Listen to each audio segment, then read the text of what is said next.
So welcome everybody. I'm super excited to have you all here today for this talk, and I'm so excited to welcome Dan Munro for this conversation. We've been planning this a little while, and we're finally here and able to have a conversation about inclusive innovation initiatives and really get his direct experience and firsthand account of one.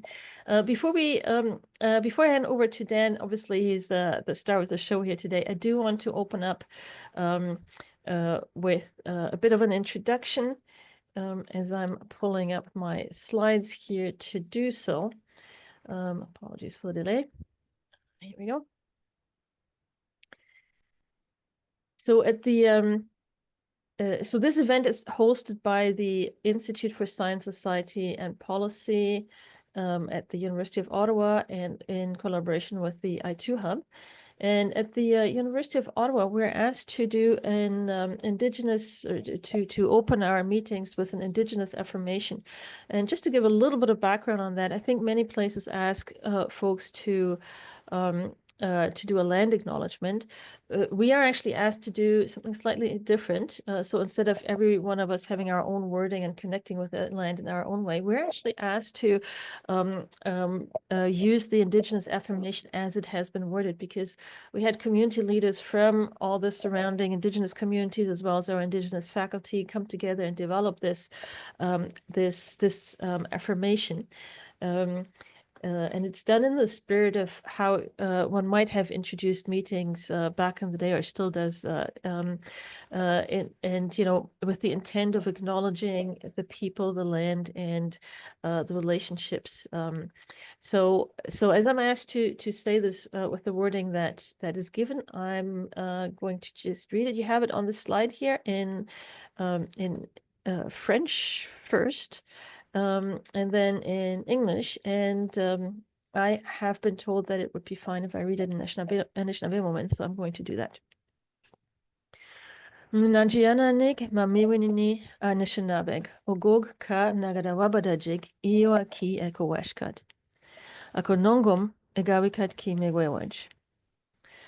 Mnajiananig kakina Anishinabeg, undaje ka go kakina inyagizijig inigokamigak kanadang. Ejiondapinagik and Dawajan Odawang.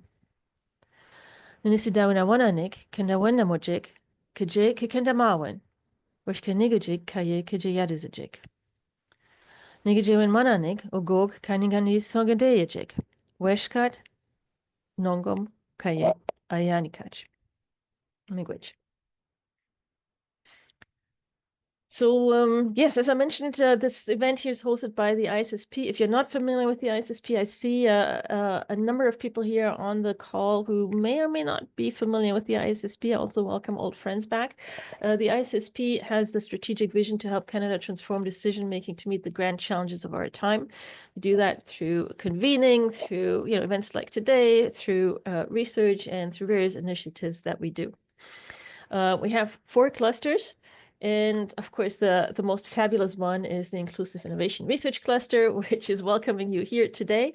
And we have a lot of activities going. For example, we have a SSHRC partnership grant that we're working on right now. If anybody's interested, you're welcome to join us. It's on enhancing resilience, innovation, and climate action across the food system. Would love to have you on that project.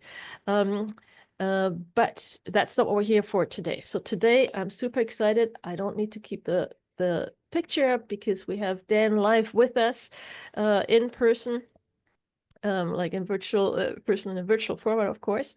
I'm going to give you his bio, but I also want to tell you why I'm so excited. So Dan Munro is the Director of Research and Innovation at Actua, Canada's leading youth STEM outreach organization. He's also co-director of Shift Insights, a research and policy shop that examines the social, technological, economic challenges and opportunities facing Canada, and is a senior fellow at the Munk School of Global Affairs and Public Policy at the University of Toronto. Dan's research spans science, technology, and innovation policy, skills and education, and applied ethics, including the ethics of innovation and space ethics.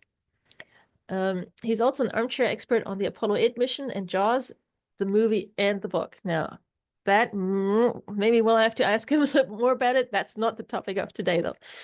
Previously, Dan was the Director of Policy Projects and Innovation Policy Lab at the Munk School, Research Fellow at the Brookfield Institute for Innovation and Entrepreneurship, Associate Director at the of Public Policy at the Conference Board, and Senior Analyst at the Council of Canadian Academies. He has taught political science, philosophy, and innovation studies at the University of Toronto, Western University, the University of Ottawa, and Queen's University. He holds degrees from the University of Toronto, Western, and MIT. And that already should tell you why I'm so excited to have him here today and listen to him. But Dan was really intimately involved in the Inclusive Innovation Monitor, which was a really important initiative with lots of really good framing and thinking behind it.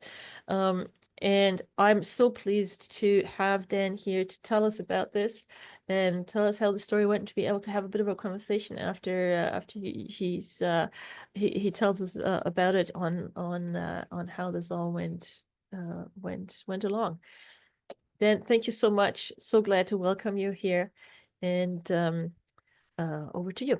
Great. Thanks so much, Sandra. Pleased to be here. Thanks to you, and thanks to Louise and others for setting this up, and thanks to all of you who are showing up for this event at the I2 Hub. I'm reminded that like the longer your bio gets, the more you're reminded about how old you're getting, and realize my bio's starting to get a little bit long, and sure enough, things are going gray and bald and what have you. One other thing, I don't know, just as a segue from my bio. So I'm really interested in the Apollo missions, and particularly the Apollo 8 mission.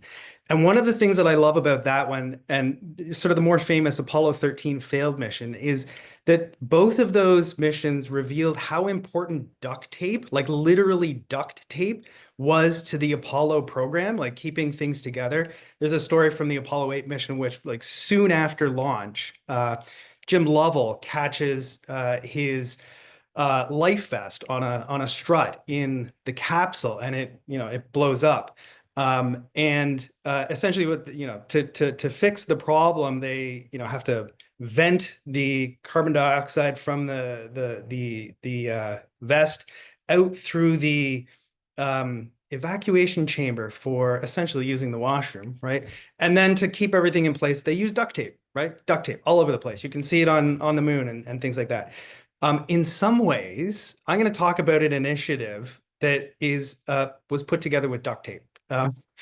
And that has to do with the circumstances under which it was put together, which I'll talk about, the level of resources that we had to do it. But although the thing didn't quite turn out the way I wanted it to, and although there were intended to be some steps to come afterwards that we didn't follow, I think there was some good stuff done here. And I and the team that put it together learned some good lessons about how to put together an initiative like this, that if we were to do it again, and I'm not sure I have appetite to do it again, but I could certainly, provide advice to somebody who wants to do it again.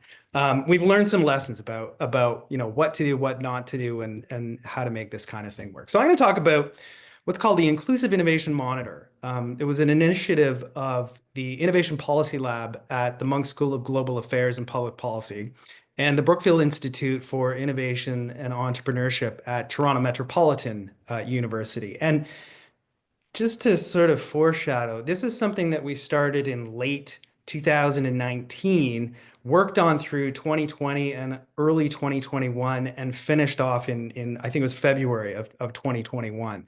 I think you can already begin to think or sort of recognize at least one of the underlying problems that we might have had in putting this together, given the timelines. So if my slides will cooperate, here we go. Okay, so here's a quick overview of what I'm going to do.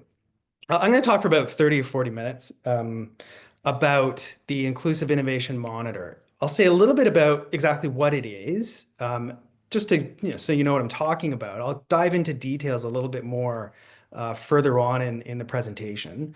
Then I'm going to talk about what I call the rise of the Inclusive Innovation Monitor. That is, I'll pull back the curtain and talk to you about how we conceived of it, how we pulled it together, and that whole process, what it is, the framework that we use, and that sort of thing. And then I'll talk about, what I'm calling kind of melodramatically, the fall of the Inclusive Innovation Monitor. So I'll talk about our activities around the release of the thing in February, March 2021, the kind of reaction that we got when we released it and what we learned from that, and general lessons about this and sort of similar initiatives. So first of all, what is or was the Inclusive Innovation Monitor? As I said, it's a joint initiative of the Munk School, the Innovation Policy Lab, and the Brookfield Institute. And it was essentially a curated, what I call a curated collection of indicators of innovation, growth, inclusion, and distribution with a few intentions. One is to improve sort of broader understanding of innovation performance and its drivers and consequences. And we have, already existing scorecards, monitors, rankings, whatever that help us to understand that a little bit. It's also intended to improve understanding of how opportunities to participate in and benefit from innovation are distributed, whether equitably or unequitably. Critically, the thing was intended to explore what happens at the intersection of these two things, at the intersection of innovation and inclusion and distribution, right? Because we thought that while there was a lot of discourse around both of these things, it would be useful to bring these two discourses together to help people understand, particularly policymakers and practitioners, help them understand what the connections between innovation and distribution actually are, and how the causal arrow, or that's too strong a phrase, how the relationship works in both directions. It was also intended to be sort of a data resource for further research, right? So the initial sort of Inclusive Innovation Monitor that I'm going to talk about today was not really intended to reach strong conclusions about the connections between innovation and distribution, but to sort of provide a set of resources for us at the Munk School in Brookfield and others, because it would be open source, to begin to explore that intersection more deeply in future steps. And then ideally, it would provide a foundation for better inclusive innovation policies. Here's a rough, sort of a quick one-on-one on the structure of the thing, right? So a lot of innovation report cards divide their or organize their indicators around inputs, outputs, and outcomes. And we thought that has something going for it, but we settled on a slightly different approach, given that we were bringing in the inclusive and distributive lens into this thing. So we talked about opportunity as in terms of like the resources and conditions that support innovation and who has access. So that would be things like education and skills, research, idea generation, financing, and again, who has access to those things, how those things are distributed. The second pillar was activities, that is, pursuits and processes that foster innovation and who participates or gets to participate, right? So here we would get indicators around levels of entrepreneurship and scale up, spending on research and development, the diffusion of technology, and then things like labor force participation and employment, broadly, how it's distributed, say, by racial identity, gender, what have you, and how it plays out in specific industries or sectors with a sort of an additional or emphasis on conventionally thought of as more innovative sectors, right? And then our third sort of pillar is outcomes. That is the results of innovative activity and who benefits. So indicators around growth, productivity, and then wages, income distribution, and that sort of thing. So that's the framework. That was the final framework. When the thing was published, we had about 50 indicators, and the indicators covered Canada and a number of OECD countries.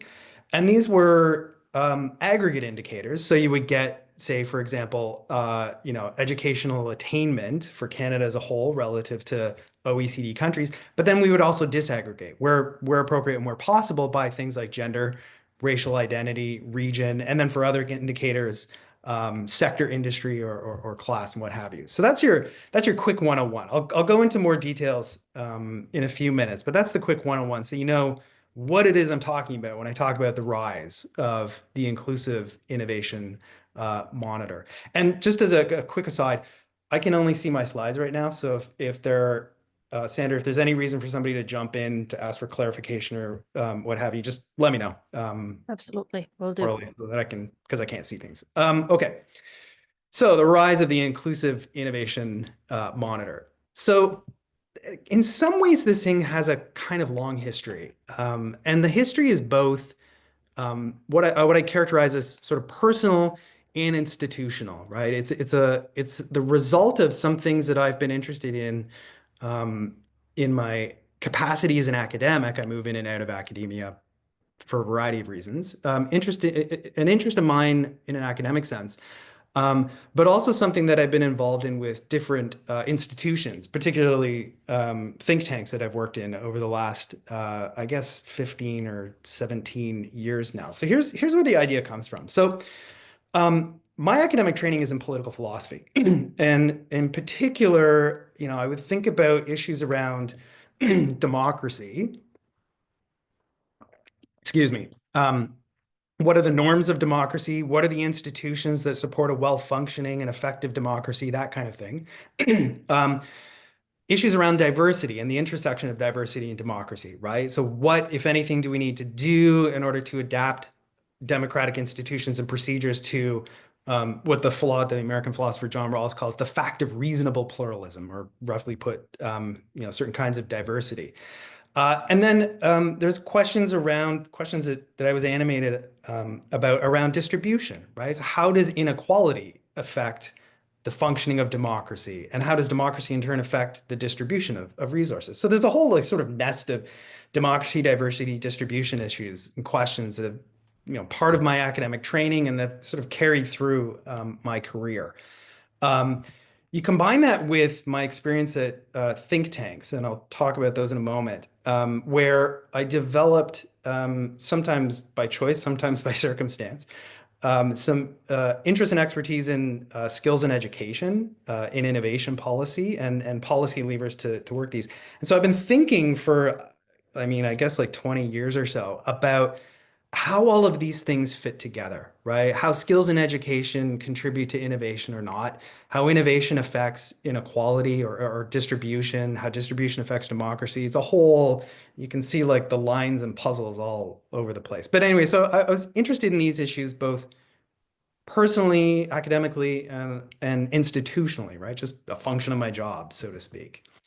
A sort of a key experience that led me towards thinking about what we might call a monitor or a scorecard or any kind of measurement exercise around innovation was my tenure at the Conference Board of Canada. So I was at the Conference Board of Canada for 10 years and I worked on all kinds of things. One thing that I was assigned to do relatively early on was to help build and populate the so-called How Canada Performs report cards. So I was initially assigned to work on the education and skills report card, and then subsequently the innovation report card, economy and society report card. So I got a kind of insider's understanding of how these things are constructed, like what their strengths and weaknesses are, what their value is, and what you can do with them. To give you a little more of a sense, so take the innovation report card that I worked on at the conference board. Here, the conference board, I actually, so I kind of inherited a methodology when I was assigned to these things. I adjusted it, but I inherited a methodology. And that approach entailed sort of dividing different indicators into three categories. At the time, we had creation indicators, so things like scientific articles, publications, business R&D, diffusion, so patents by population, trademarks, connectivity was like ICT access. This is a really old kind of framework. And then transformation, or what you might call, they're not quite outcomes, but they're maybe somewhere between outputs and outcomes. So there's like a framework for thinking about innovation. And then you collect some data, you pour it all in. There's a methodology for calculating grades and rankings, and I actually will get into the weeds on that a little bit because it's relevant to the Inclusive Innovation Monitor. But basically what happens is you produce a grade for each of the jurisdictions that you're looking at, and then you rank them. So the innovation report card is on the far right here. And it's no surprise, this one's a little bit old, but Canada, we assigned a grade of D based on, the aggregate performance across the indicators. And that puts Canada in 13th place among the 16 countries that we would look at. Same kind of approach with the education and skills report card, which is on the left-hand side there. At the time we were faring much better. We got a grade of A. And ranked second of the 16 countries. The one in the middle, the society report card, this is kind of a thing we did with all of the report cards, was to bring the provinces in, right? So here's like the first attempt to begin to think about distribution, and in this case through a regional lens or provincial lens, province level lens. So we wanted to know not only how does Canada perform on whatever it is that we're looking at, in this case society, we wanted to know how that performance differs across the country, right? So in this case, in the aggregate, Canada received a grade of B, and ranked among the countries, ranked 10th, among all of the jurisdictions, which includes the provinces, ranked 13th, right? But then you can see that there was variation from New Brunswick, which also, got a B, all the way down to Newfoundland, which received a grade of C and is close to the bottom of the ranking on these kinds of things. What did I take away from this? I mean, I'm telling you this because it actually informs the thinking around the inclusive innovation monitor. So the How Canada Performs exercise has a couple of strengths. One is that it actually provides a good public snapshot of some key indicators, right? I mean, we do want to know how we're doing every once, we want like a good snapshot understanding of how we're doing in some area, like innovation, on a periodic basis, right? So and the conference board's report card did that. It provided a good public snapshot. It also, because it would report the data openly on each of the indicators, it served as a good data resource for additional analysis. Now, there weren't a lot of indicators in the How Canada Performs report cards. Like by the time I left, there were only about 12 indicators that we used in innovation. Part of that was because in doing some of the analysis, I realized that in effect, some of the indicators were double counting performance, right? So for example, researchers per 1,000 employed people, for example, was simply a reflection of how much money was spent on research. So you didn't really need both a research spending indicator and a people employed in research, because they were telling us the same thing, right? So those are some of the strengths. Good data resource. Limitations. Had a complicated methodology. I'll get a little bit into the weeds in that in a moment, but not a lot, because it's actually really peculiar. And sometimes the methodology would shift a little bit. And in one sort of way that bothered me a little bit and was kind of out of my hands was that each year the report cards are done. I don't think this has been true of the last like 10 years or so, but in earlier years, which countries were included varied by year to year. There were like a core 12 or 15, but then some years, an additional 2 or 3 countries would be pulled in and 2 or 3 countries would be pushed out. Now, if you're doing a relative ranking, like if what you're reporting is relative ranking, you want a consistent set of peers against which to rank yourself, right? Because in effect, if one year you pull in some especially high-performing countries or jurisdictions, you're going to push a relative ranking down for the sort of mediocre ones, even if their absolute performance has improved, right? So the relative ranking does not equal performance phenomenon with the How Canada Performs report cards was a bit troubling. Okay, anyway. Along with a colleague, Sheila Rao, amazing economist, fantastic project manager, who was like the lead of the How Canada Performs initiative when I was contributing to it. She and I got the idea of trying to link scorecards, right? So all of the scorecards, the innovation economy, education and skills society, what have you, they were all discrete exercises. And we thought, well, look, these things are, these phenomena are related, right? Education and skills is related in ways to innovation. Innovation is related, obviously, to economic indicators like growth and productivity and what have you. And these things are related to society. So Sheila and I began to try to link these scorecards to begin a conversation about what are the relationships among the different parts. But We were given limited resources to do this. There wasn't a whole lot of appetite among the conference board executive to do this. They tolerated the experiment, but they didn't quite see the value yet. And frankly, we we didn't have enough resources to demonstrate the value of the thing yet. So we tried. It didn't get very far. And then for a variety of reasons, both Sheila and I left to do other things. Okay, what are the other things? We're getting closer to the actual Inclusive Innovation Monitor. So after 10 years at the board, I was invited to spend some time at the Innovation Policy Lab at the Munk School of Global Affairs and Public Policy.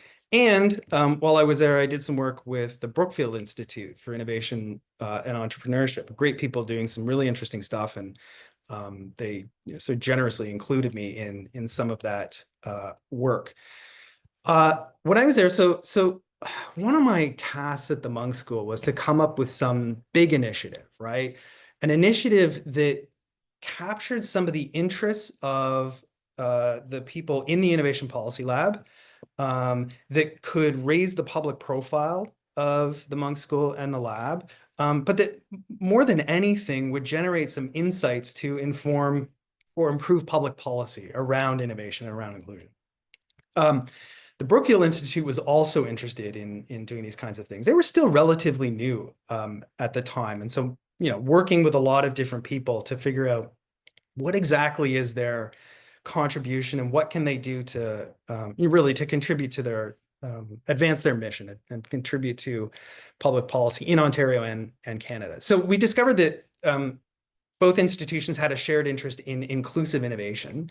So we started asking questions like, can we generate more attention to issues at the intersection of innovation and distribution? We think these issues deserve more attention.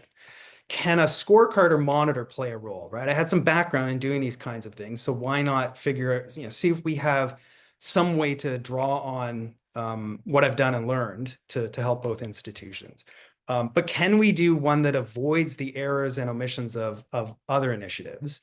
And ultimately, can we make the Munk School's IPL and Brookfield the go-to destinations for inclusive innovation data and analysis? And at the time, I mean, I don't know if you recall, but inclusive innovation was the big thing, like 2017 to right up to basically when the pandemic began and all of us got understandably and incredibly distracted by other things.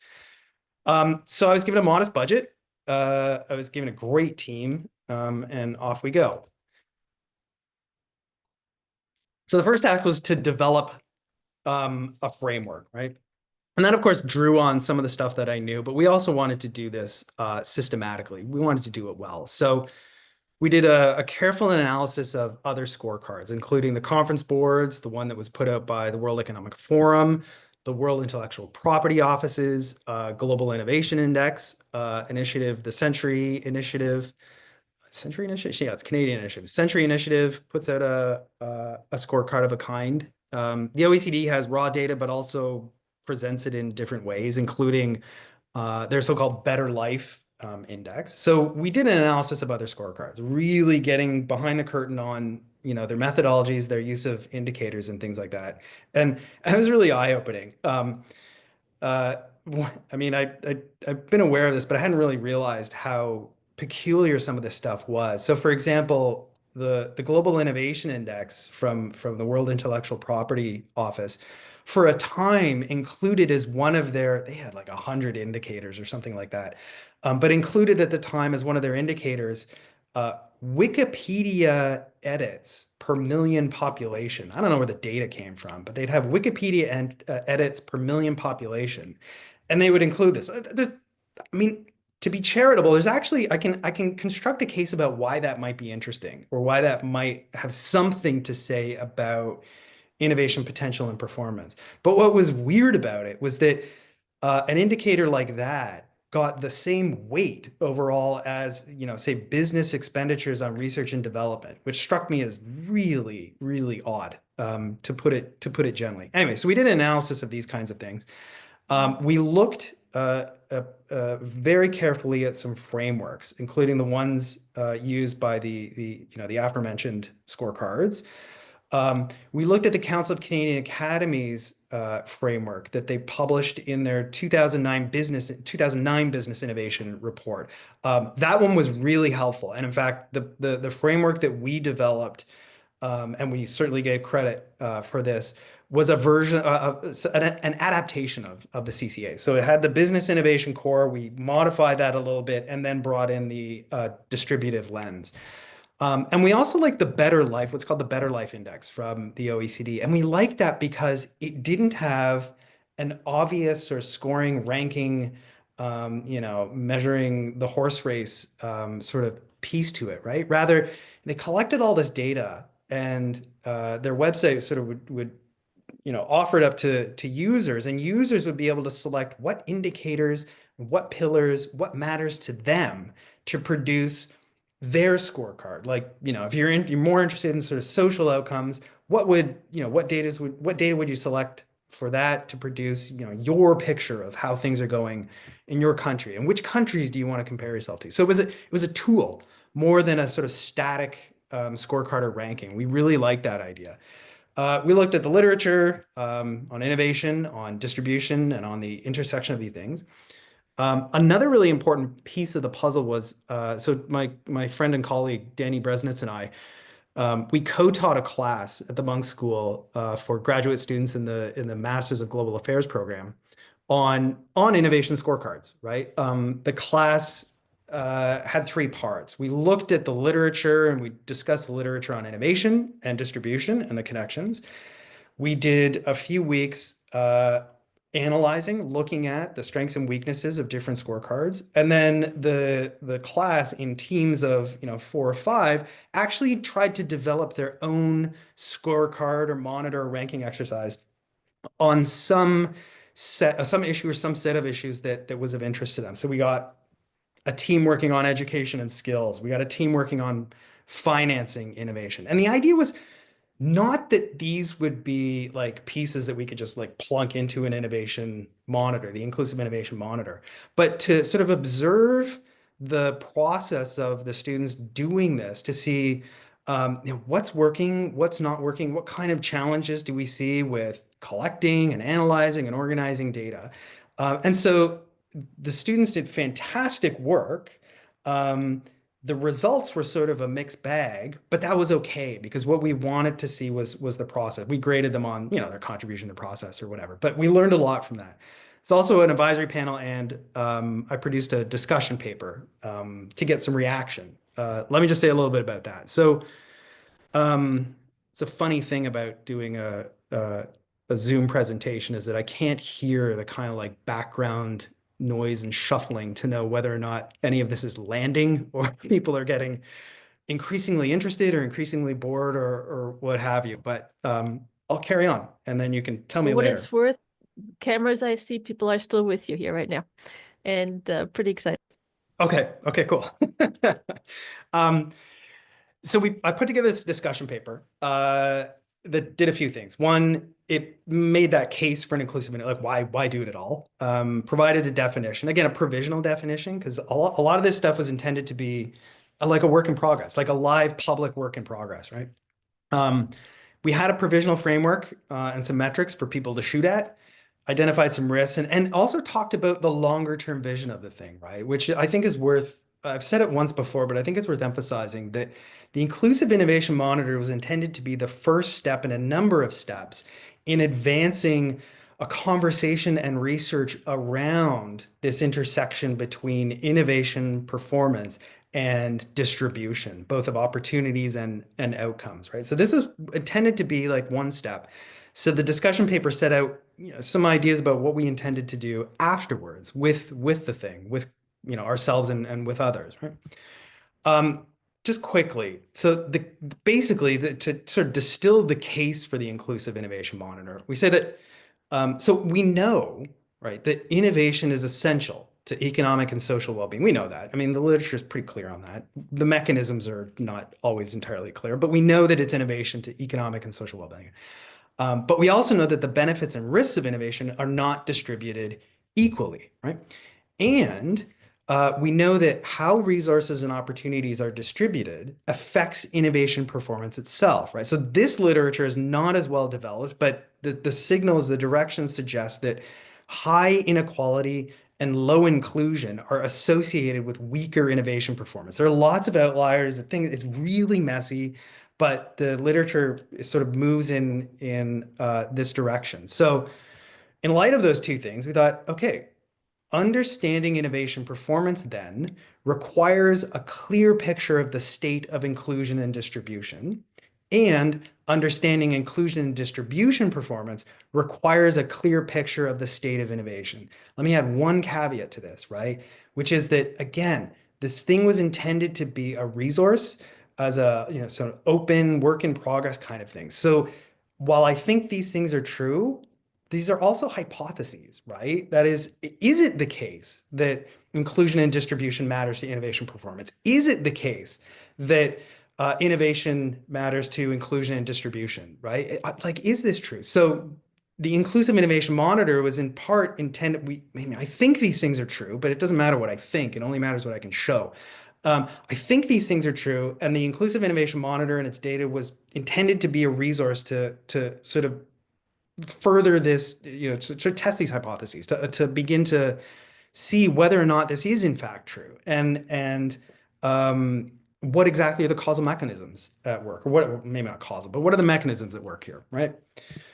Okay, gosh, I don't want to bore you with definitions, but it had a definition. We defined innovation. The key thing to take away here is that innovation generates value, right? The generation of value is key.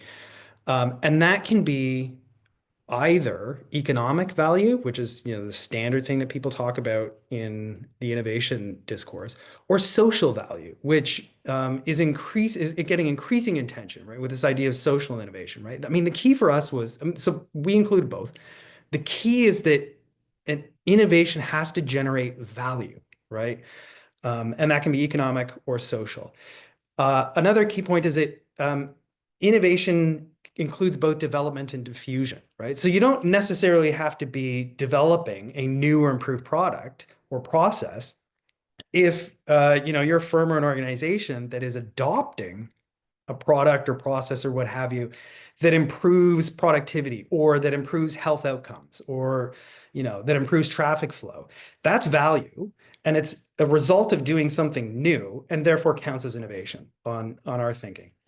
And it applies to all kinds of agents, right? So individuals, firms, communities, economies, whatever.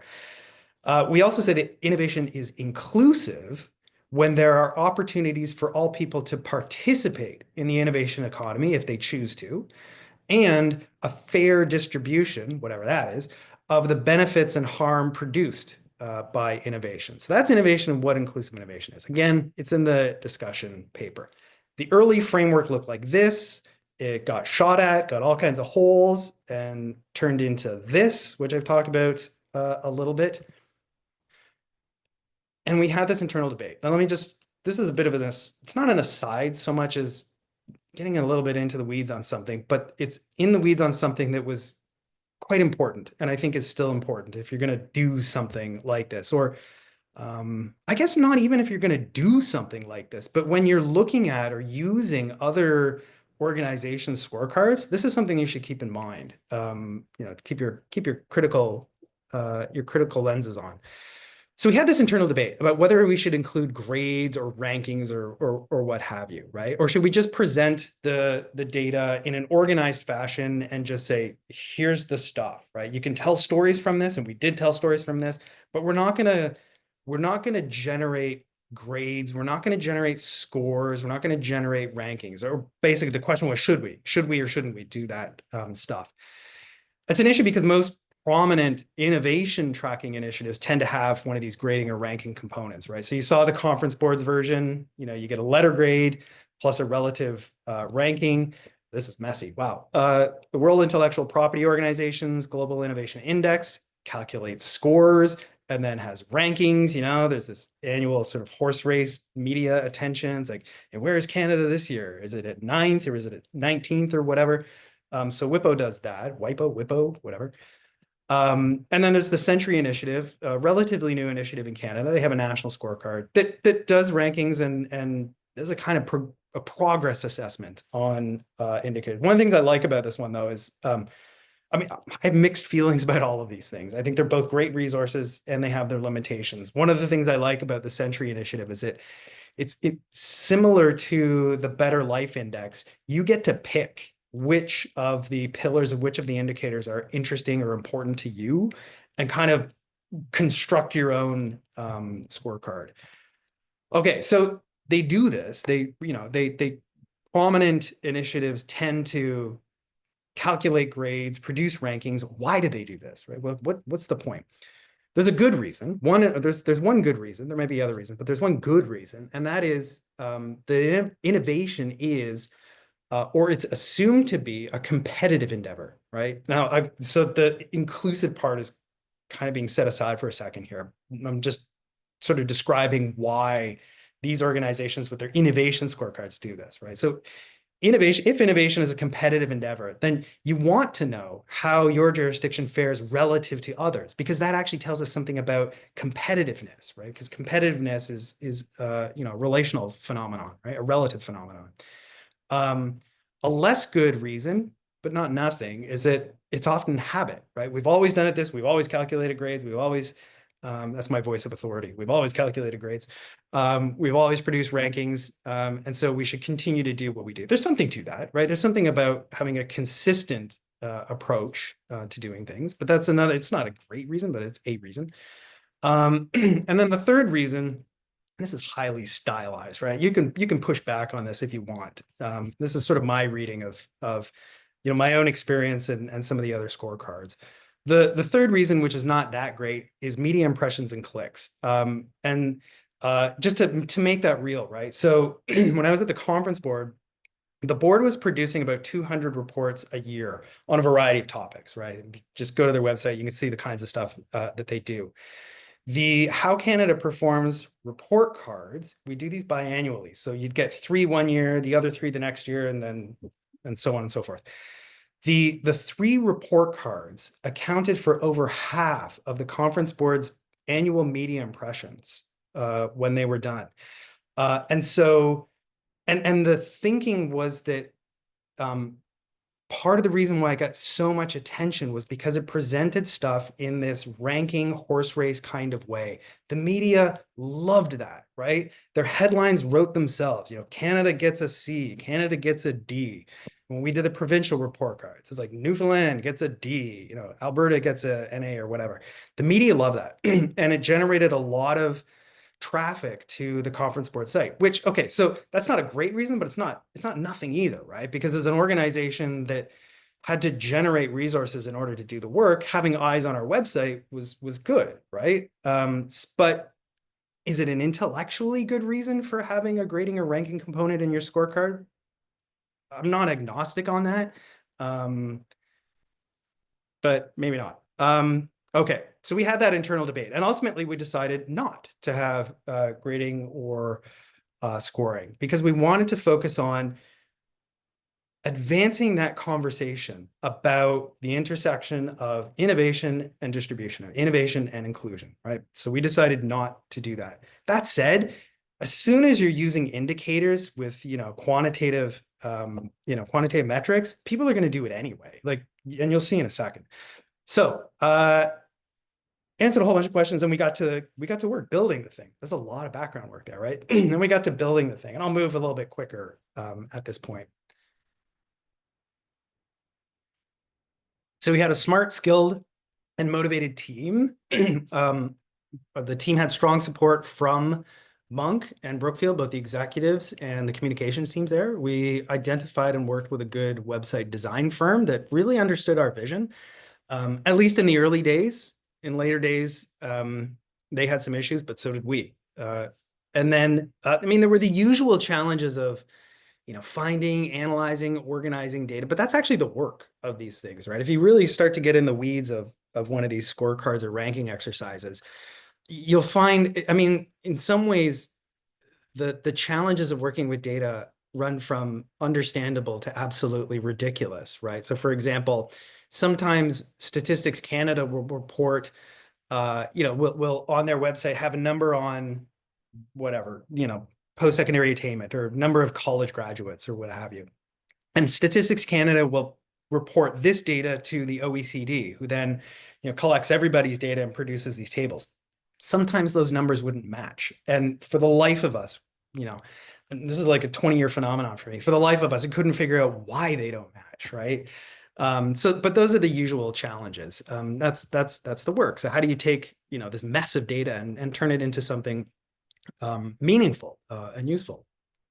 So we built the Inclusive Innovation Monitor, but I say as best we could, because we were building these things in the depths of early COVID, right? As I said, the discussion paper came out in late 2019. We got reaction, and then we started building it. And then by April, when we were in the thick of things, the Brookfield staff was hit really hard with COVID. A lot of them got sick, and some of them got really sick. We tried to grind through. I don't know why, but we tried to grind through. There was a kind of, chin up, keep calm, carry on kind of phenomenon, like throughout, not just the organization, but, I think throughout society. I don't think we were forgiving enough of ourselves and others. I don't mean that in the Brookfield Munk sense. I mean that like broadly as a society, right? I think there's probably a lot we could have learned there. Anyway, two of the people who were involved in the team wrestled with long COVID. We didn't know what that was at the time. One may still be wrestling with long COVID. So anyway, it was not an easy time to do this thing. And our priorities, even for those of us so the Brookfield team got hit hard, the Munk team less so. I didn't get sick for a good 2 years. So I was quite fortunate. But even so, even for those of us who managed through circumstance to maintain our health, our priorities and responsibilities shifted, right? I mean, I was teaching a couple classes at the time, and my attention went to focusing on my family and friends and, their health and well-being and needs, focusing on my colleagues and focusing on my students, not simply as students in my class, but dealing a lot with their their mental health issues, right? Especially the foreign students, international students who were stuck in the country, but couldn't socialize with others, couldn't go back to their families. So I spent a ton of my time just doing amateur counseling with students. So we were distracted. So we put something together. It had a lot of formatting errors and, as I say, aesthetic crimes. So, and I'll say this, if you go to the thing, there's an archived version of it. And if you go and you find mistakes, there's like a 95% chance that I'm aware of them. And we just didn't have the energy to fix some of these things at that point. Anyway, what did we produce? I'm almost done, Sandra, and then we can have a discussion. So we produced basically a website and a report. The website was the landing page for all of the data. We call them data cards. They look like this. So there's a landing page that said, what is this thing and why are we doing it? It set out the framework, obviously said who was involved. It says Ryerson, but that's now Toronto Metropolitan University. If you clicked on one of the pillars, so if you clicked on opportunities, you'd see, this is just one snapshot, there's more below it, but you'd see what we call these data cards, right? So there's the indicator, for example, average literacy score, post-secondary education, venture capital investment, what have you. It would give you the high level number, Canada, 59% versus the OECD average of 38. And it would tell you the year. And then if you clicked on one of these things, I think I picked post-secondary education as an example, you get something like this, right? This isn't, in this presentation, this is a static image, but this is something on the website that you can manipulate, right? You could select which countries you wanted to compare Canada to.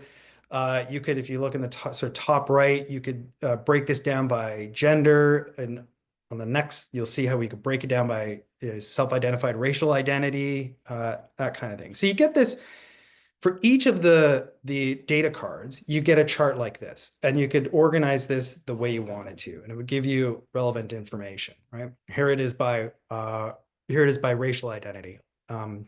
Percentage of people aged 25 to 34 with a tertiary credential by racial identity. 2016, the bottom, you can see these are census categories, right? There's actually a discussion. There's actually a text box in our analytical report about the problem of using the phrase visible minority, which Statistics Canada was aware of at the time, but hadn't quite addressed yet. So that's why you see that phrase rather than something like racialized minority or racial identity or what have you. This is a different indicator, but we could also get sort of time series data, right? This is business expenditures on research and development from 81 to at the time present. 2018 was the latest data as of 2021. It's a whole other issue. And then for each of the metrics, right, we wanted this thing to be transparent. We wanted people to understand like why this metric, like why does this metric matter? What is this telling us about innovation, or what is it telling us about inclusion and distribution? A little, so 3 or 4 bullets about how Canada is doing on that particular metric, a deeper discussion about where it comes from, some of the challenges, and then we wanted to be like totally transparent about the limitations of the data and the limitations of some of the indicators. Right? What can and what can't it tell us about the kinds of things that we're trying to measure? There's a companion report that I put together with Josh Zachariah, phenomenal guy. He now runs a really interesting bar in Toronto that is both a bar but also a hub for thinking about social issues, social innovation. They have all these sort of interesting like lectures and games nights and things like that. You should look up Josh. He's doing some really cool stuff now. Brilliant economist. We said that we weren't going to draw conclusions, but the report did draw some conclusions. I'll just skip right over these because maybe we want to get to discussion. I can come back to them later. But essentially, the summary report said, here's what we did. Here's what the monitor looks like. Here are why we included these indicators. Here's what some of the indicators show. And then there was like a little bit of analysis, right? This is how are we doing on the pillars. And the general idea is that it's a mixed bag. I guess that's not really telling you much, right? It's a mixed bag. We can go through those later. Let me tell you, this goes a lot more quickly. And then we can have a chat. So again, sort of melodramatically, we're going to talk about the fall of the Inclusive Innovation Monitor. So what was the reaction? What was the release like? What was the reaction like? And what lessons did I and others take away from this? So before the release, there were some communications issues, right? One was around who should be the spokesperson. It was always kind of assumed, although I pushed back like from day one, it was assumed that I was going to be the face of the initiative, right? That whenever we did some media stuff, when the thing was released, that because I understood, the inner workings, the inner baseball and what the sort of high level results were, and because I had done the conference board thing and the meeting around that I would be sort of like the natural spokesperson for this thing. I was uncomfortable with that. And I said that a number of times because here we're talking about an inclusive innovation monitor. And frankly, I'm a middle-aged white guy, right? So it wasn't clear to me that I should be the voice of this thing. I understand that, I have played a pretty key role as an expert in developing this thing, but it wasn't clear to me that I should be the spokesperson. Certainly not the only spokesperson, maybe one among others. Anyway, that issue carried right through to release time, and it ultimately landed in my lap. And I mean, I probably should have pushed back farther, but again, it was the COVID days and very distracted, right? The other issue that we dealt with before we released was that we weren't clear on key messages. And that's not because there weren't messages to articulate. Like as I said, here are a couple messages, right? They're kind of complicated, but I could talk about that stuff forever. Having key messages was not a problem.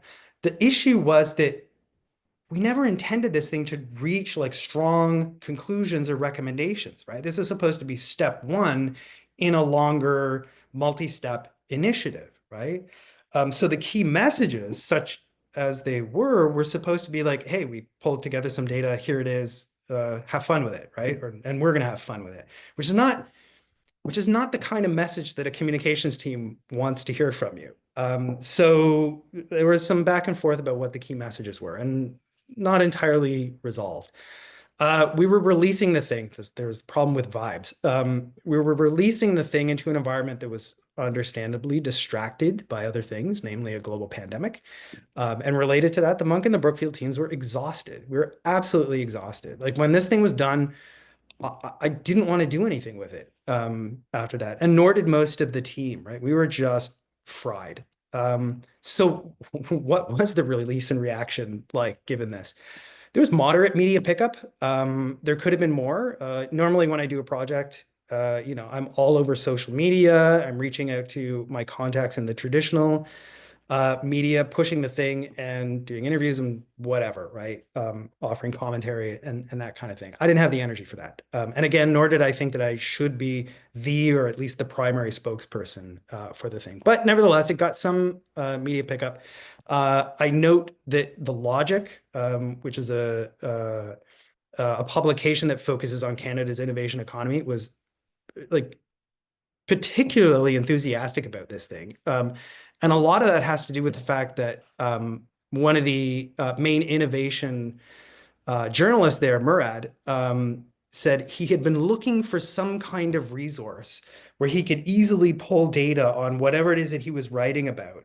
But he had a hard time with the StatsCan website, a hard time with the OECD, but the Inclusive Innovation Monitor gave him exactly what he wanted. So if you go back to like 2021, 2022 Logic articles on the state of Canada's innovation economy and the state of inclusion in Canada's innovation economy, you'll probably see a reference or a dozen to the IIM. We also got some we got some interest among decision makers and policy organizations. Nova Scotia asked us to do a version of the IIM for them. They liked it so much. There's some references in papers and reports. Some OECD economists and analysts reached out to us and said that they really liked it and wanted to do more. We didn't do anything more. Again, circumstances, right? And here, so this is kind of like, I'll draw some lessons, but here's a kind of, I don't know, provocative, controversial sort of assessment of reaction among some groups. So there were some supporters, happy to see it, looking forward to it, looking forward to using it, whatever, request for analysis. Among some, and I emphasize some, among some innovation and business people, there was criticism. And it was along the lines of, why think about, we ought not to be thinking about distribution when we still have a growth problem. There are ideas that you can't distribute a pie that isn't growing. And this, it like frustrated me to no end, right? But partly our own fault, but I think partly just the state of the discourse. I mean, the Inclusive Innovation Monitor was intended in part to upset this kind of thinking, right? By saying, look, we're pretty sure, right? We have these strong hypotheses. We're pretty sure that distributive issues have an impact on the health of innovation, right? So even if you're not convinced, at least let us have this conversation. But from some critics, we just got this, let's not have this conversation at all. It's stupid. Like they wouldn't even entertain it. That frustrated me. Some of my best friends are innovation business critics. And yeah, so some of these conversations were personal too. I was going to use the phrase on the other side, but that's a terrible way of phrasing it. In another sort of community, sort of the inclusion, those who are more interested in inclusion and social justice, some people in those communities were also critical, but for a very different reason. It's like the other side of the coin. There was concern that focusing on innovation, like pulling an innovation lens into discussions of inclusion and distribution, puts profit over people, as they say. But again, it's the same kind of response to that as it is to the business and innovation critic, which is that these things are related, and we need to begin to unpack this kind of stuff. And this is a first step towards doing this. The one criticism that I'm quite sympathetic to, although there's a practical challenge around this, was this claim that, we had a team that did this, that, depending on how you count, it was like a core team of 3 or 4 and an extended team of 15 to 20. Maybe that team wasn't as diverse as it should have been. And if you're going to start talking about how, say, Black people fare in the innovation economy, then you ought to have Black analysts and economists on the thing. If you're going to talk about how gender diverse people are experiencing the innovation economy, then you have to have them as part of the team. This idea that there ought to be nothing about us without us. I'm sympathetic to that. The only practical issue is that if you take a look at the number of sort of demographic lenses through which we were presenting the data, our team, and I'm not saying this flippantly, this is like a fact, our team would have had to have been, 80 to 100 people in size. And that's not even accounting for intersectionality, right? Where, someone may be, a Black woman with a disability, right? Which is an entirely different experience than simply being a Black woman or someone with a disability or what have you. That kind of landed with me. But for practical purposes, if we're going to get this stuff out, we can't be as dogmatic about that sort of point as maybe some others would have liked. Okay, lessons, and then I'm done. Lessons: build a highly skilled, inclusive team. We had that. Maybe less inclusive than it should have been or could have been, but we had a highly skilled team with a number of good perspectives on it. We had a good diverse advisory group that gave us great insights. If you're going to do something like this, you got to take time. There were times when I was pushing the team harder than I probably should have. There were times when I was pushing myself harder than I should have, and to complete things faster. There were times when others were pushing us faster and harder than we were probably capable of moving. If you want to do something right, take the time. And when you find the archived version, you'll see that there are mistakes, and it's in part a function of that. I spoke to this already. Recognize that the data are shambles. Do what you can to capture what matters, and accept the limits of the possible. Identify and articulate appropriate spokespeople, and possibly vary that by audience, right? Or ensure that, have spokespeople, right? There are different perspectives and ways of interpreting what it is that we did. So maybe having a team would be right. Identify and recruit friendlies, friendly organizations, friendly people who can speak on the initiative's behalf, and avoid releasing into a distracted environment. And this next point is almost offensively flippant, but it's true. Try not to get sick. Which is simply a way of saying, if you're trying to do something in a global pandemic, maybe take a pause, take a beat, and figure out if it's something you really ought to do. Wow, that's a lot of me talking for 45 minutes. So I'm gonna drink some water and maybe field some questions. Round of applause here, and thank you so much. We really, really appreciate this. As you get a sip of water there, we've got some questions in the chat already. And I'm going to start asking people to ask those. Please also, if you have more questions, raise your hands, and we'll come to those questions as well. Let me kick this off a little bit. So thank you so much. Thanks for giving us like the whole kind of trajectory here, I guess, and and really the context, the details, so that we kind of really understand what it was that you were building. Can I ask, so with it, kind of having ended, do you feel that leaves a gap? Do you feel like there actually kind of would still be are you getting feedback that something should still be done, or is it like, you had the slides at the end of some of the feedback that you got, but plus minus mixed bag kind of thing? What's your thinking on that? I'd say there's a need for something like the Inclusive Innovation Monitor, but I'm not sure there's a demand for it, which is actually part of the challenge, right? I think there's a real need to have like a curated collection of data to support a conversation about where innovation and inclusion and distribution meet, because there's a lot we don't understand, and a lot of things that we could learn to improve policy that would improve, I think, both innovation and inclusion and distribution. So there's a need for that, but I haven't seen anything by way of like explicit demand for it, right? I know that there was a think tank that was thinking about doing this, and they contacted me if I would, participate. And my short answer was I'd be happy to offer some thoughts, but I'm not, I'm too exhausted with this kind of initiative to be in the weeds of it again. But even in that case, I think it's an organizationally driven initiative. I don't think they had identified funding to do it, right? So yeah, the short answer is I absolutely think there's a need for it. And I wish it could have continued. I wish we could have done more. But part of the reason why that hasn't happened is because there isn't demand. There isn't funding for it, at least not funding that's obvious to me, right? Yeah, thank you.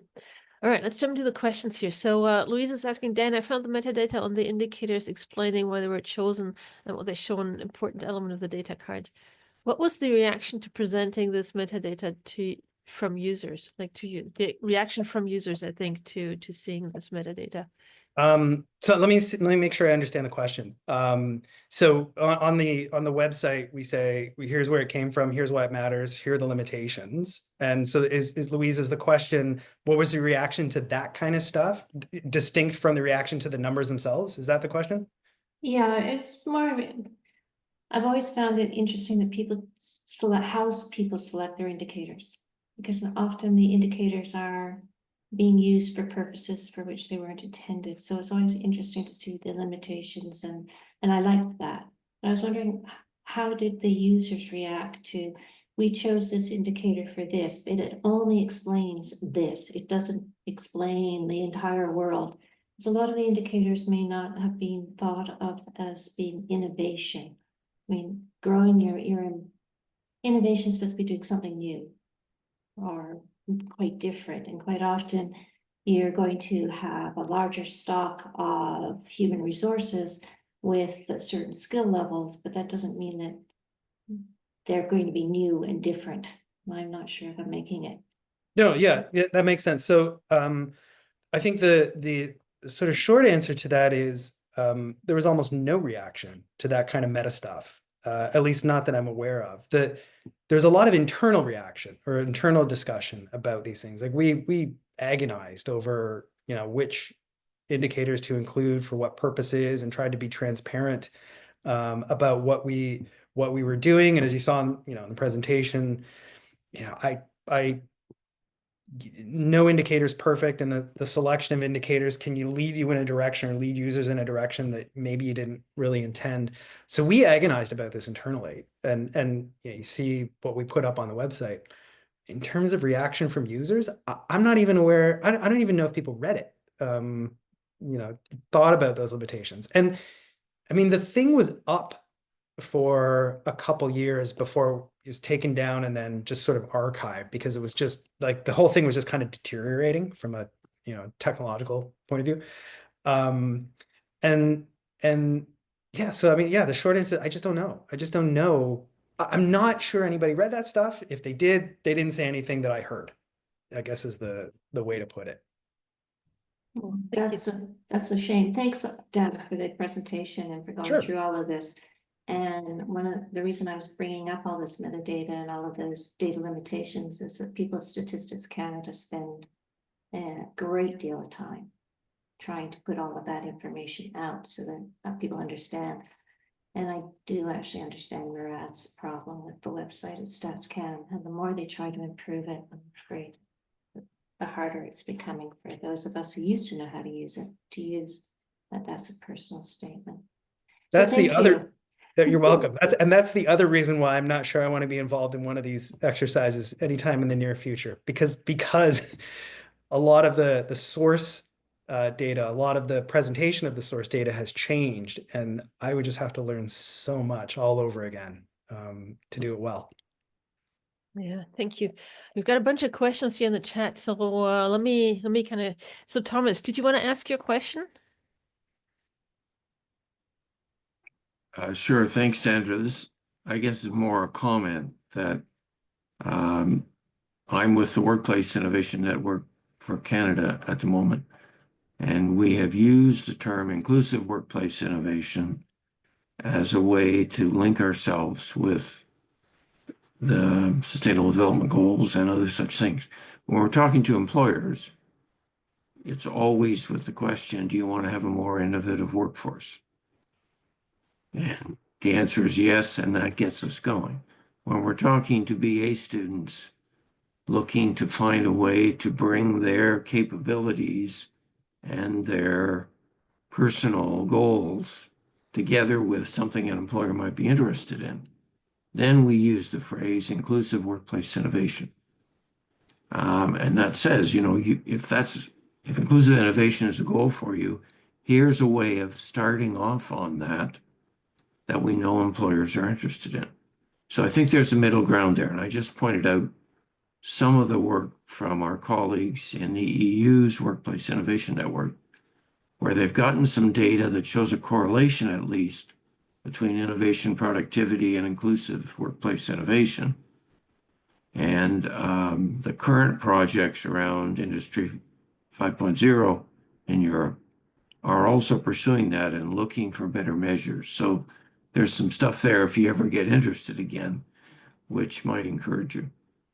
Yeah, I really like this. I really like your comment. I like hearing this because I mean, the approach resonates with the kind of approach that we were taking, right? So we know there's this discourse around innovation.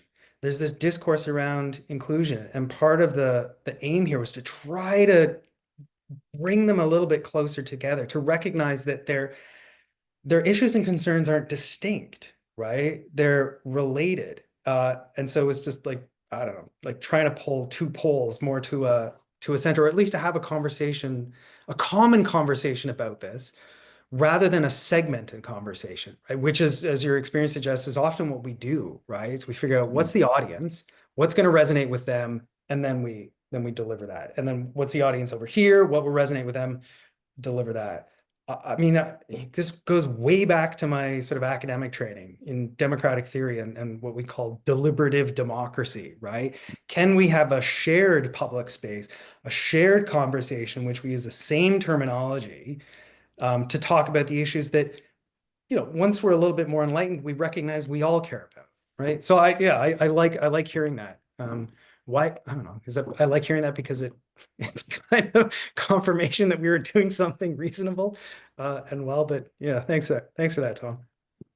Well, just to follow up, Sandra, if I may, we cited your report in our project with the Government of Canada's Future Skills Centre, which started off entitled Workplace Innovation and Quality of Work and finished as Inclusive Workplace Innovation and Quality of Work.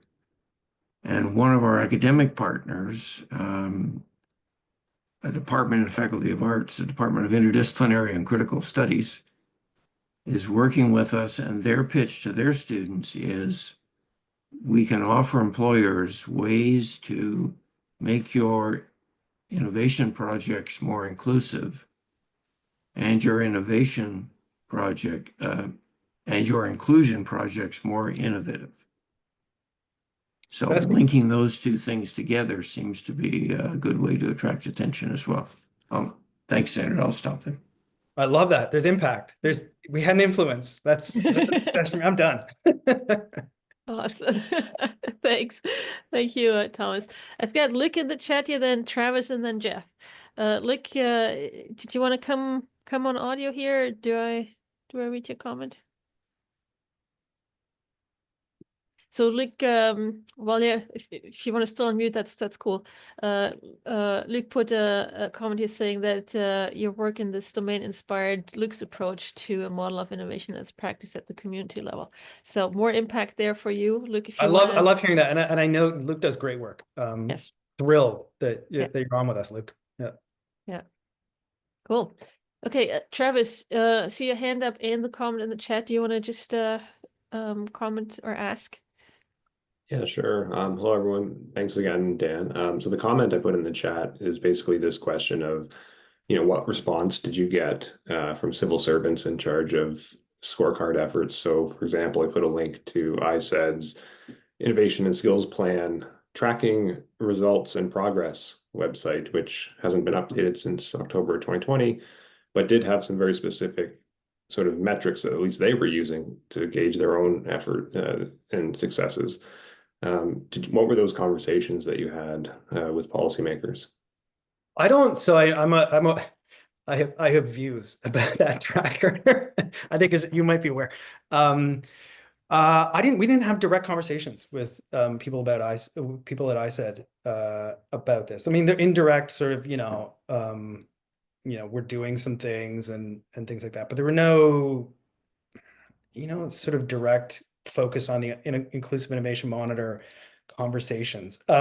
We did look at that thing, and I mean, I've been looking at that since it actually was first put out, and I'm at risk of being very dismissive here, but it frustrated the hell out of me, right? Because it selected metrics that it thought were relevant. I didn't understand the organization of it. But what's more, it was obviously in service of making a case that the government was doing fantastic things or on track to doing fantastic things, rather than simply showing us what we know, right? So you would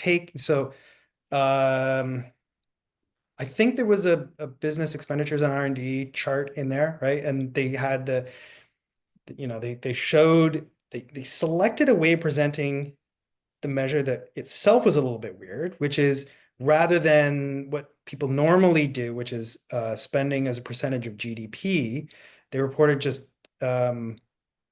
absolute spending, right? And so absolute spending looked like it was going up, but I mean, as a share of GDP, we know it was going down. But then there was this funny thing where it's like, okay, by whatever the date was, I think it's actually this year, right? So the thing was put out in like 2017 or 18. And then by 2025, we were supposed to be like here. And there's like a dotted perforated line leading up to that. And it's like, but how, right? Anyway, that's, so I was aware of that. And I thought, I know what they were trying to do, but it didn't really provide us with a lot of insider direction for what we were doing. I'm probably going to get blacklisted by ISED now. I'm sure they're getting ready to update that web page with the 2025 results as we speak. Of course, yeah, they're so stellar. Thank you. And Jeff, we're going to move to you. I'm going to put, we just made a reference to Luc Lalonde, who asked the question.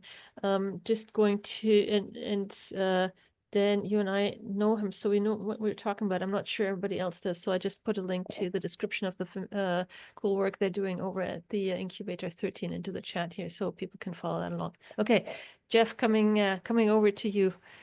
Yeah, thanks, son. Thank you, Dan. This is amazing. I was aware of the monitor, but did not know this whole backstory. So it was fascinating to hear that, because I think, we can learn from, those stories, the process stories, as well as the final product. And I wanted to say, I don't think you need to apologize at all about, the lack of output, because your output when you're distracted and exhausted is 10 times what any other person's output is. So that's very kind. Thanks, Jeff.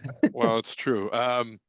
I wanted to go, and I don't want to get like fixated on definitions, but I wanted to go back because I think, well, first of all, it was fascinating to me that you defined inclusive in your inclusive innovation as both when all can participate and fair distribution of benefits and or disbenefits, and I find that I want to ask what you think, because the distribution aspect, or half of that two-part definition, I think does lead to the criticism that you talked about, where people say, well, let's just worry about growing the pie first and we'll figure out how to distribute it equitably later. And of course, we never seem as a society to get to that second part. But so my interest, or what brought me into inclusive innovation when Sandra first approached me, was more this idea of when all can participate in innovation, in the process of innovation. Because I think that can be just as powerful as making sure we have fair distribution of the benefits and disbenefits. And there, I think one of the challenges that I keep hearing in recent years is people immediately then go to the EDI conversation, and the participation by all becomes a concern around those groups in society who have historically been disadvantaged or underrepresented. So, the people that you mentioned, women, racialized minorities, the pride community, etc. And of course, I think we also need to consider that the, middle-aged white guys who drive trucks for a living are also a community out there who are affected by innovation, autonomous vehicles, potentially putting all these guys out of work. We had the trucker convoy. So I just want to maybe just see what you think about this idea of participation by all. What is that, what does that mean? Does it go beyond kind of the traditional focus on EDIA and et cetera, et cetera? Yeah, there's a lot there, Jeff. I could design a whole course on this, or Let's do that. a whole graduate program on this. I don't know. Let me throw out a couple ideas and see where they land. So on the opportunities for all to participate, I think it wasn't intended to. So on this last point, right? So it wasn't intended to be focused on any particular group or any sort of characterization of a kind of group facing, certain kinds of things. It was left intentionally ambiguous, right? Obviously, I think, there needs to be concrete attention to, some of the groups that you mentioned who have been historically excluded. I also think that, the sort of more controversial group and those like them, that matters too, right? Because again, like when I go back to thinking about a well-functioning democracy and a stable democracy with good institutions, you have to find some way to ensure that everyone feels somehow acknowledged by those institutions.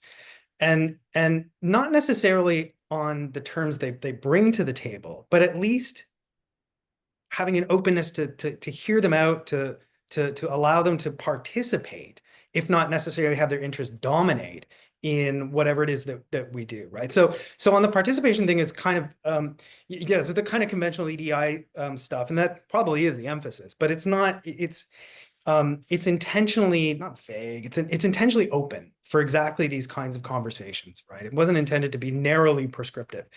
On the question of so on this issue of like fair distribution, everything hangs on the word fair, right? And so like the idea there is that innovation is inclusive when it has a fair distribution of benefits and risks to people.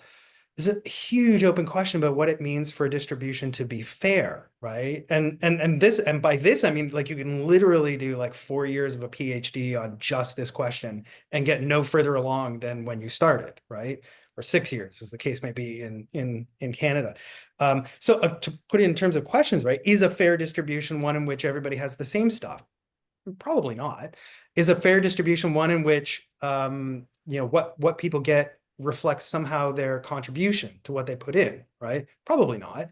Or you can go down like the Marxist line, right? Like you say, a fair distribution might be from each according to ability, to each according to need, right? I'm totally honest. I'm sympathetic to that, right? Like I'm not going to call myself a Marxist, but there's something to that. But the whole point is that fair was an open term. Fair distribution was an open term here, right? Again, I'm a Democrat, right? I'm genuinely interested in having a conversation about what things make sense for a society and not necessarily being prescriptive about, what is the right principle of distribution? What is the right principle of inclusion and that kind of, I mean, obviously I think you'd have to appeal to values like equality, liberty, inclusion, whatever, but what those mean and how they actually get played out, open question. Nevertheless, as I say, there's debates to be had, but I do have my own leanings on this stuff, right? Emphasis on the groups that have been historically excluded, an emphasis on a more equitable distribution, obviously, than what we see right now, because that's what serves a well-functioning democratic society, right? I don't know. There's some. I've just thrown a couple ideas out for you there. I don't know. No, it's good. Let That's me good. Thanks. let me jump in on this a little bit, and I want to make a meta comment here in our conversation. So, number one, I want to point out that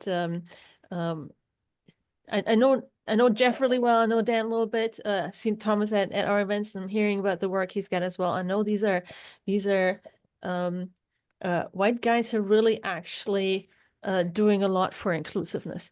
So not, yeah, okay. Having said that, we are having a conversation. I think so far I've only seen white people on camera asking questions, and I know enough people on that chat that actually we have a lot of diversity on the chat.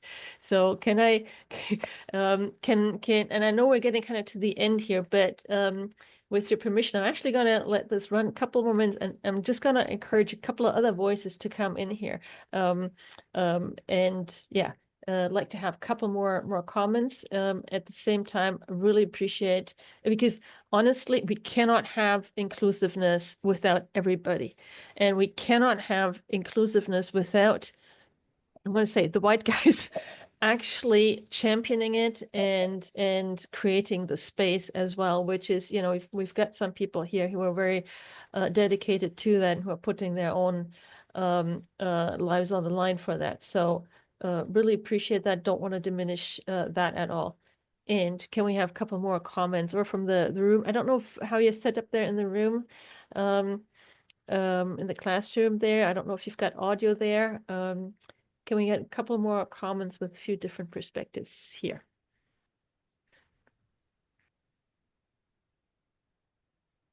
We'll have to help these white guys to make it more inclusive, y'all. We've got to take up the space here. So Sandra, just on this, like you've actually articulated like the spokesperson problem that I had, right? But I will say that whether anyone wants to step up and ask a question now, I'm always available to, and in my experience, it's the Jeffs and the Travises of the world who will ask me questions in fora like this, in part because we know each other too. And it's the not Jeffs and the not Travises who send me emails afterwards and have conversation. I'm 100% open to any kind of conversation that anyone wants to have afterwards. Particular emphasis on anyone who's a student who's doing this kind of stuff, right? I'm here to help, really. Like, I'm not going to do another inclusive innovation monitor, but you know, if you have a project you want some advice on or support, whatever, I'm here to help. I mean this sincerely. I do too much, as Jeff says, but here I am saying I'm going to do more. I can always do more.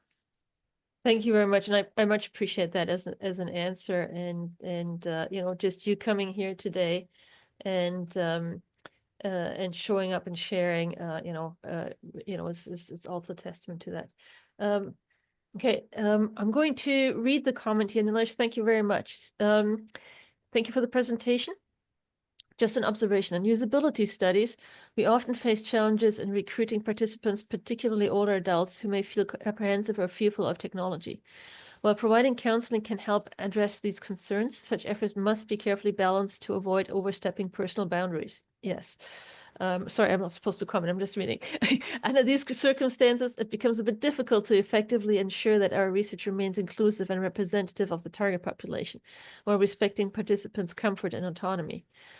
This is especially important to substantiate our claim that the study was inclusive and equitably distributed among the intended demographic. Dan, do you want to jump in on that? Yeah. Happy to. Yeah. Is it Nilesh? Is that how you pronounce your name? Yeah. Okay. No, I think this is exactly right. And you know, and I acknowledge that one of the failures of the Inclusive Innovation Monitor was that there wasn't enough of that engagement with you know, the communities who would be not affected, but how can you be affected by a monitor, but about whom we were speaking, right? I think the hope was that as we move to the subsequent stages where we would do deeper analysis in sort of different areas, that those teams and the approach to ensuring that the, you know, the perspectives of everyone were included, when we do those other things, that we would make greater efforts to do that. And also recognizing these sensitivities around things too, that there are some people whose opinions and interests ought to be included, but who for a variety of reasons may not feel comfortable including those perspectives and participating in those kinds of, like, non-participation is a real challenge for like a bunch of things, including democratic theory, right? Because non-participation is an exercise of one's liberty, whatever. But no, I really appreciate that. Again, had we kept going, I think we could have done better on this. but I don't know, not to be dramatic or anything, but it's now everyone else's torch to take and carry and do better than I did. No, yes, yeah, it's a great presentation, and I have learned a lot from that thing, So it's a great insight that I got from your presentation.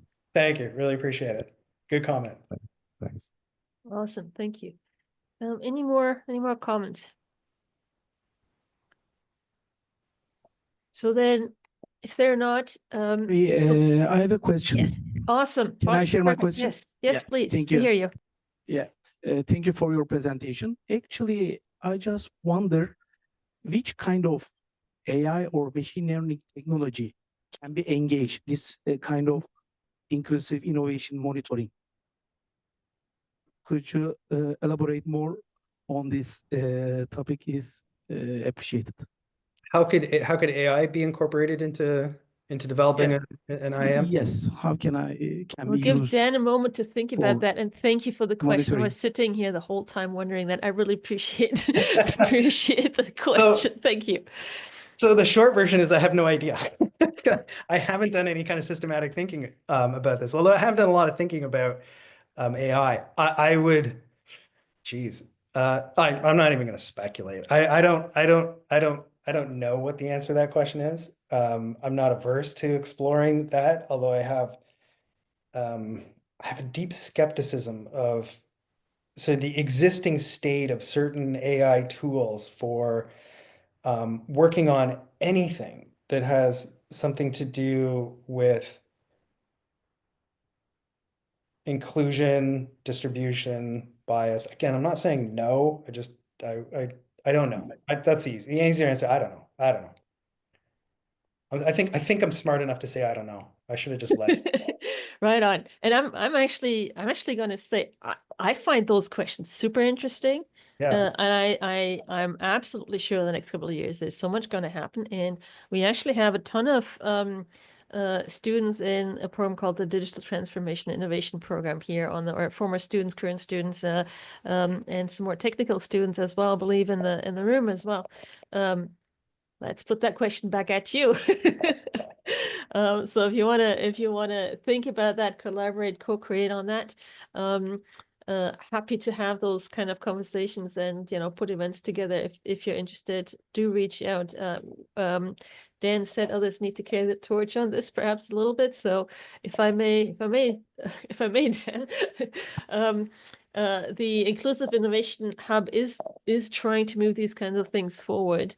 I can't see us jumping into a monitor right now, but we are in the startup mode still, and working with all the communities to figure out what's needed, what's of interest, what you like. So if this is something you're interested in, or also I heard Dan say that he's available for conversations. So if anybody wants to do academic work on this topic and needs advice or pointers and so on, I'm hearing from Dan that he's available. I'm hearing from others that they're available. So please do reach out to any of to Dan, to us.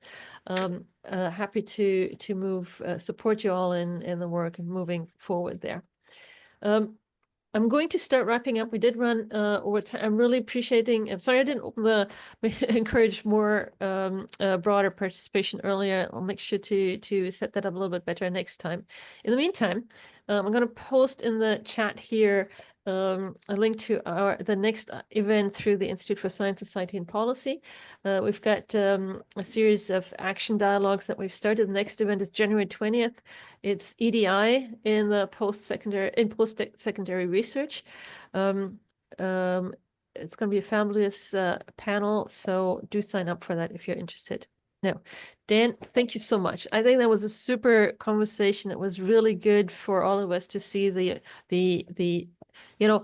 there's a ton of work that goes into these kind of initiatives. And I think people kind of sometimes just look at a report and go, oh, that's so and so many pages. Yeah, that was probably a lot of work, but they don't quite see how much real work goes into it behind the scenes, how much lifting there is, how much communication and dissemination work there is, and how, like, honestly, exhausting it is. And also, I think your point about you know, that the academic system isn't really set up for this. I think that's part of the issue. I think you know, sometimes we get a few resources here there on the side, but it's not aligned with the incentive systems as well. So this kind of work does become extremely exhausting and difficult, and it's difficult to maintain over time. And you know, I think you had a fabulous start there with the work you did, and I'm sure you would have gotten better over time, because this is the kind of initiative that, you know, as you put something out, it kind of, you bring the users in, you bring the criticism on board, and you get a lot better over time. So so thank you for sharing that story, if you will, the insights, and also thank you for your work for getting this launched and getting, and I do think, as we're hearing here, I think your work did have impact and did spark conversations and move the topic along for sure. So thank you for that and for being here today to share. Yeah, thank you. My pleasure. And it's great to hear that some people have used and read and used this. And thanks to everybody for attending too. It's I really appreciate it. Awesome. So thank you very much. Again, be in touch with me, with Dan. Reach out, and we look forward to seeing you at future events.